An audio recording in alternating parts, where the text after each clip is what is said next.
आप लोग रोज एक शब्द तो सुन ही रहे होंगे, FCRA, है ना। पहले ये बता दूं कि FCRA को लेकर आज क्या क्या हुआ है और उसके बाद इसका मतलब भी समझाएंगे। आज गृह मंत्री अमित शाह FCRA के मुद्दे पर ईसाई धर्म से जुड़े 10 सदस्यों के प्रतिनिधि मंडल से मिले। गृह मंत्री से मिलने आए लोगों ने नए विधेयक को लेकर अपनी टेंशन, अपनी चिंताएं सामने रखी।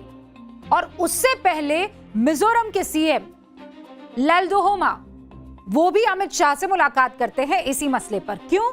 क्योंकि मिजोरम में 87.1% आबादी ईसाइयों की है। अब ये क्यों मुलाकात हुई, आगे आंकड़ों से आप इस बात को समझेंगे।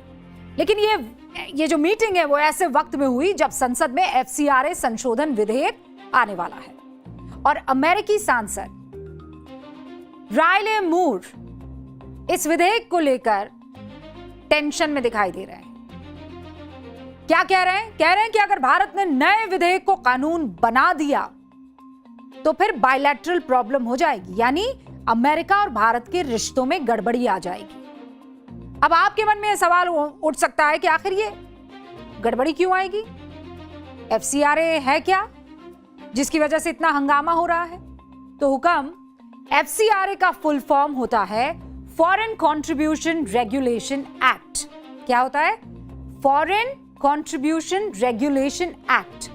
हिंदी में कहूं तो विदेशी अंशदान विनियमन अधिनियम। FCRA वो कानून है जो विदेश से मिलने वाले पैसों को नियम में बांधता है। जिसकी जब मर्जी हो वो विदेश से पैसा दे दे, भाई जो पैसा देगा वही तो माहौल को चलाएगा। तो विदेश से जो पैसा आ रहा है उसका बही खाता क्यों आ रहा है, कैसे आ रहा है, उसका इस्तेमाल कैसे हो रहा है, इस सब का ख्याल FCRA रखता है। और अगर कुछ गड़बड़ी हो तो अब जो संशोधन आने वाला है, अगर वो कानून में बदल जाता है तो ऐसा पुख्ता काम करेगा कि ये जो विदेशी ताकतें आप सुनते थे ना, जब भी कुछ गड़बड़ी होती है तो आप नेताओं के मुख से सुनेंगे इसमें विदेशी ताकतों का हाथ है। तो ये विदेशी ताकत होती क्या है? इसी को पकड़ के रखेगा FCRA का यह कानून। आ तो बहुत पहले गया था, लेकिन उसके बावजूद कई ऐसे लूपहोल्स थे जिसको बदलना बहुत जरूरी था और उसी को कंट्रोल करने के लिए यह कानून बनाने का और कानून लाने का प्लान सरकार ने किया है। विदेश से भारत में जो भी पैसा आता है और जो भी पैसा भेजता है उसका हिसाब रखा जाता है कि उसने पैसा कितना भेजा, किसको भेजा और उस पैसे का इस्तेमाल किस काम में हुआ। ठीक है भाई, पहला तो किसने भेजा, दूसरा कहां भेजा, तीसरा क्यों भेजा। इस पर सरकार की निगरानी होती है और उसी निगरानी को आप कानून समझ लीजिए जिसका नाम है FCRA। ये एक तरह का चेक पोस्ट है। जैसे देश की सीमा पर होता है ना, आने जाने वाली हर चीज की जांच की जाती है, वैसे ही विदेश से आने वाले हर चंदे की भी जांच होती है। मान लीजिए किसी भारतीय NGO, ट्रस्ट, संस्था या फिर संगठन को अमेरिका से या ब्रिटेन से या कहीं भी दुनिया के किसी भी मुल्क से किसी संस्था, कंपनी या व्यक्ति द्वारा पैसा मिलता है, तो वो पैसा क्यों मिल रहा है और कितना मिल रहा है और इस्तेमाल कैसे हो रहा है। आपने भी अपने आसपास बहुत सारे NGO देखे होंगे काम करने के लिए। कोई दवाइयों को बांटता है, कोई पेड़ लगाता है, कोई बच्चों को पढ़ाई करवाता है, कोई गरीबों का ख्याल रखता है, कोई पालतू जानवरों को खाना खिलाता है ना। कई ऐसे अलग अलग NGOs काम करते हैं। अब इनमें से कई तो चंदे से यहां पर इकट्ठा कर लेते हैं, कई लोगों को विदेश से पैसा मिलता है क्योंकि वहां अलग अलग मुल्कों में ऐसी खूब सारी संस्थाएं काम करती है। फिर वो ऐसे मुल्कों में अपना पैसा पहुंचाती है जहां पर इसकी जरूरत होती है। अब FCRA क्यों जरूरी है और क्यों FCRA से होकर इस सारे के सारे दान को गुजरना पड़ता है, ये चेक पोस्ट काम कैसे करता है, ये मैं आपको बता देती हूं जल्दी से। विदेशों से चंदा मंगवाने से पहले सबसे पहला उसूल यह है कि आपको FCRA का रजिस्ट्रेशन करवाना होगा, जो आपको विदेश से चंदा लेने के लिए लाइसेंस दे देगा। अब विदेश से पैसा ऐसे ही नहीं आ जाता है, उसके लिए एक लाइसेंस होता है बाकायदा।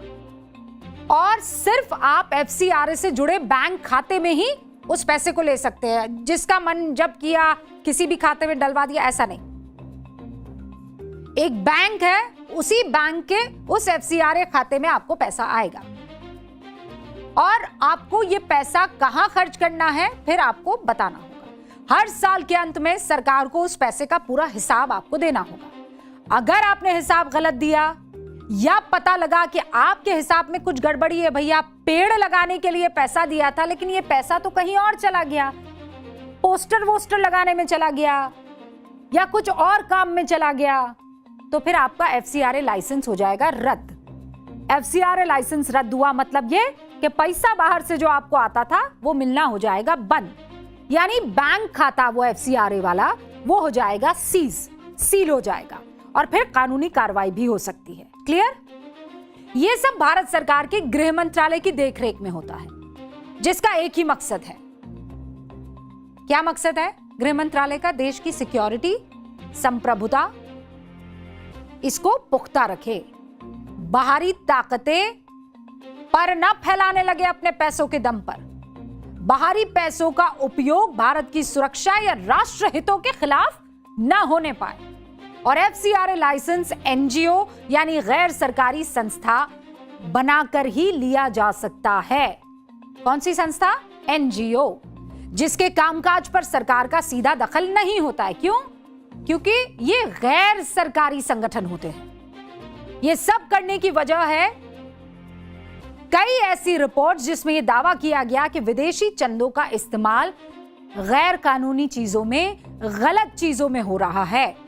और ये रिपोर्ट के कारण ही 1976 में इंदिरा गांधी सरकार ने विदेशी चंदों को सिस्टम में लाने के लिए पहली बार एफसीआरए कानून लाया। इसके बाद भी कई सारे लूप होल्स निकाल कर विदेशी पैसों का इस्तेमाल गलत तरीके से होने की रिपोर्ट सरकार के पास पहुंचती रही। इसी को रोकने के लिए फिर क्या हुआ? मनमोहन सरकार ने साल 2010 में और फिर मोदी सरकार ने 2020 में एफसीआरए कानून को और सख्त कर दिया। और इसकी वजह है भारत में रिकॉर्ड तोड़ एनजीओ। कौन से तोड़ एनजीओ? क्यों है रिकॉर्ड तोड़? बताऊं? चलिए बोर्ड बाबू को प्रणाम कीजिए भैया। एनजीओ का आज आपको हिसाब बताऊंगी। अच्छा, एक तो बहुत मोहब्बत में देखते हैं ना लोग, मैम लिखती कैसे है, शिक्षा नहीं लिखने आता है। अरे 10,000 बार बता चुकी हूं। शिक्षा, मेरा जो क्ष है ये ऐसे आता है, मेरा क्ष ऐसे आता है, ये मेरी राइटिंग है। अब क्या करूं? है ये मेरा क्ष है, ये ऐसे ही आता है, ठीक है? ये मेरा शिक्षा है, क्ष बता रही हूं ना भैया। अब इस डंडे को कैसे अब चेंज कर ले? यही मेरा डंडा है, शिक्षा, ठीक है? नहीं, जाओ भैया कुल्फी खाओ। हाँ भाई, एनजीओ का हिसाब दे दें। एनजीओ का हिसाब क्या है? इस देश में कितने एनजीओ है? कोई गैस कर सकता है? कितने एनजीओ है? बताओ, जल्दी बताओ, कोई ऐसे ही। कितने? 30 लाख। 30 लाख एनजीओ। अच्छा बताओ, टोटल स्कूल कितने होंगे? कोई बता सकता है टोटल स्कूल इस देश में कितने होंगे? 14,72,000 टोटल स्कूल है, ठीक है? अच्छा, अब ये बताओ टोटल अस्पताल कितने होंगे? 5-6 लाख। अस्पताल कम है? टोटल अस्पताल हमारे यहाँ है 7 लाख, ठीक है? यानी स्कूल, अस्पताल, इनसे ज्यादा क्या है? बताने का मतलब क्या था? यही था। हमारे यहाँ स्कूल कितने हैं? 14 लाख के आसपास। अस्पताल कितने हैं? 7 लाख के आसपास। लेकिन एनजीओ कितने हैं? 30 लाख। और एक आंकड़ा और याद कर लीजिए। क्या है वो आंकड़ा? एक और आंकड़ा याद कर लीजिए। मान लीजिए 811 लोग हैं, उस पर है इस देश में एक डॉक्टर। 811 लोगों पर इस देश में एक डॉक्टर है, लेकिन 600 लोगों पर हुक्म एक क्या है, एनजीओ। डॉक्टर है 811 लोगों पर, लेकिन एक एनजीओ है 600 लोगों पर। कितने एनजीओ हो गए? आपको लग रहा होगा कि आखिर इतने एनजीओ क्यों? यही तो खेल है। इन एनजीओ में कई ऐसे हैं जो देश की तरक्की के खिलाफ भी दीवार बन जाते हैं और पता ही नहीं पड़ता। इशारा विदेशों से आता है। अब आपके मन में सवाल होगा कि ठीक है मैडम, विदेशी चंदों के लिए तो पूरा फुल प्रूफ कानून है, फिर अब क्यों बदलाव करना चाहती है सरकार? दरअसल विदेश से जो चंदा आता है ना, उसी चंदे से आप स्कूल, ऑफिसेस, मंदिर, मस्जिद, चर्च, गुरुद्वारा, अस्पताल, आश्रम बनाते हैं। मान लीजिए वो एनजीओ या वो संस्था बनाती है। अगर मान लीजिए उसने कोई गड़बड़ी की, तो जो पैसा आया उससे उसने बिल्डिंग बनाई। अब इस बिल्डिंग के रखरखाव के लिए भी तो वहीं से पैसा आएगा ना, कैसे बनाई?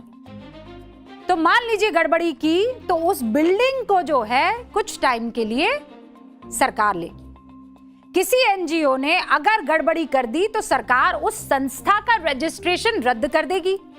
फिर उस संस्था की बनाई संपत्तियों की देखरेख कौन करेगा? मौजूदा कानून में इसको लेकर वैसे तो कोई नियम है नहीं, लेकिन अगर संशोधन हो जाता है तो सरकार क्या करेगी? एक प्राधिकरण बनाएगी, अथॉरिटी, जो रजिस्ट्रेशन रद्द होने वाली संस्थाओं की संपत्ति की फिर देखरेख करेगी। लेकिन बिल्डिंग में कोई बदलाव नहीं होगा।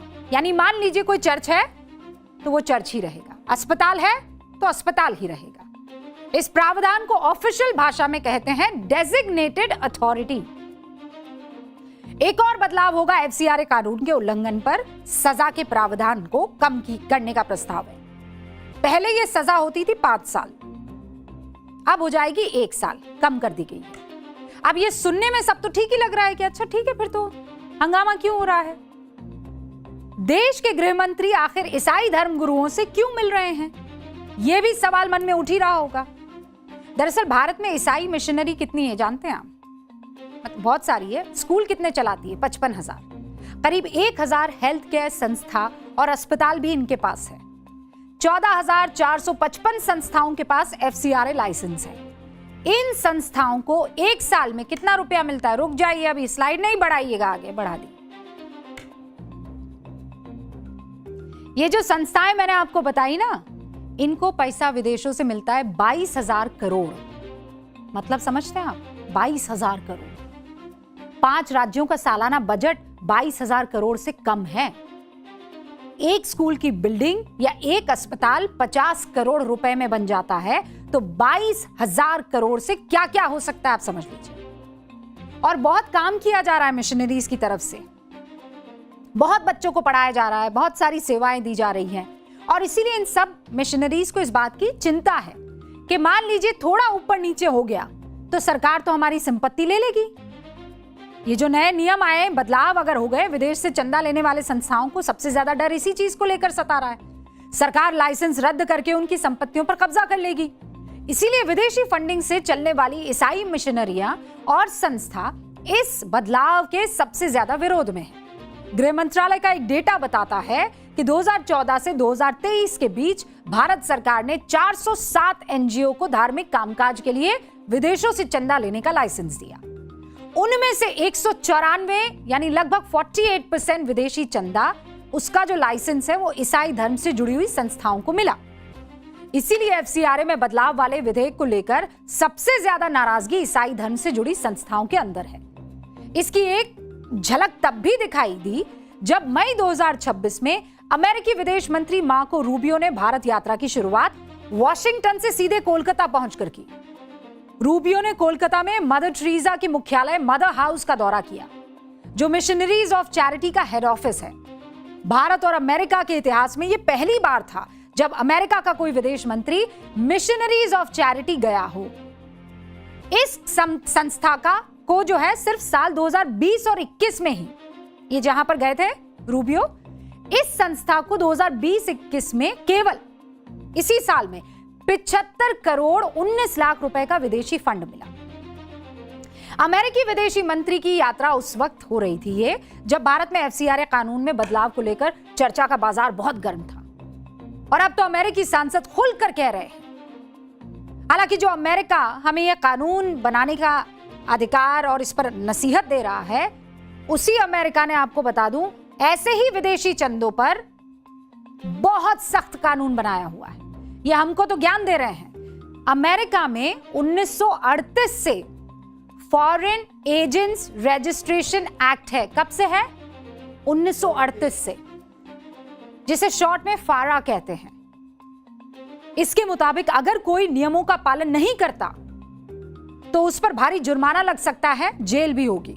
और पिछले कुछ सालों में अमेरिकी न्याय विभाग ने इस कानून को बहुत सख्ती से लागू किया है। लॉबिंग करने वाली कंपनियां, सलाहकार, मीडिया संस्था और ऐसे लोगों पर कार्रवाई भी की गई है जिन पर बिना जानकारी दिए किसी विदेशी सरकार के लिए काम करने का आरोप था। मतलब खुद को दुनिया का सबसे पुराना लोकतंत्र कहने वाला देश विदेशी पैसों की एंट्री पर देखिए किस तरीके से काम कर रहा है। भयंकर तरीके से इस पर काम किया जा रहा है और वो हमको इस बात को लेकर ज्ञान दे रहा है कि आप अगर ऐसे किसी कानून को लेकर आते हैं तो क्या होगा? दो देशों में बायलैटरल प्रॉब्लम हो जाएगी। लेकिन एक बात बहुत क्लियर है, वो क्या? ये देश किससे चलता है? संविधान से। सबसे बड़े लोकतंत्र के मंदिर संसद।